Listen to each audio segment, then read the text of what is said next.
Qu'est-ce que c'est que ça? C'est la collection de printemps. Donc nous sommes dans la nouvelle collection printemps-été de Givenchy, beauté, avec cette volonté de vouloir parler de l'arc-en-ciel, donc de contraste, le contraste entre l'eau et la lumière. Tout d'un coup qui crée cette notion colorée, de ces 7 couleurs presque totalement invraisemblables, mais qui ont un vrai symbole, le symbole d'être qui l'on est, le symbole de liberté, un symbole de fierté. Voilà, j'avais juste envie de parler de fierté des femmes et qu'on doit tous être fiers d'être ce qu'on est. C'est notre liberté à tous et aujourd'hui dans ce monde compliqué, cette liberté, cette fierté, on en a tous besoin. Montre-moi tes mains. C'est quoi ça? Ça, c'est juste mes petits fards à paupières, Oui. où tout d'un coup, vous avez le liner, le fard à paupières ensemble, où vous avez juste... Bonjour. Bonjour, Nicolas Degène. Voilà, Givenchy Mac. voilà.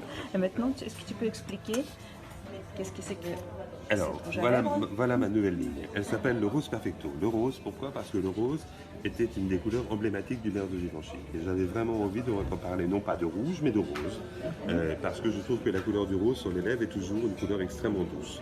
J'avais commencé à travailler le Rose Perfecto qui était un pH réacteur. Donc ça veut dire que nous avions un rose pâle, un rose beaucoup plus intense et selon l'application, pas de texture mais simplement un baume très nourrissant sur les lèvres et puis avec ou sans nacre, voilà, vous aviez 4 nouveaux petits bébés. Oui, là j'ai voulu faire travailler avec une texture qui est très similaire mais là sans pH réacteur du tout mais en jouant simplement avec des vraies couleurs. Donc on part d'un baume ici qui est celui-ci, qui est un baume presque homme et femme, qui va être un baume totalement transparent, légèrement brillant. Mais... Voilà. Et maintenant, est-ce que tu peux expliquer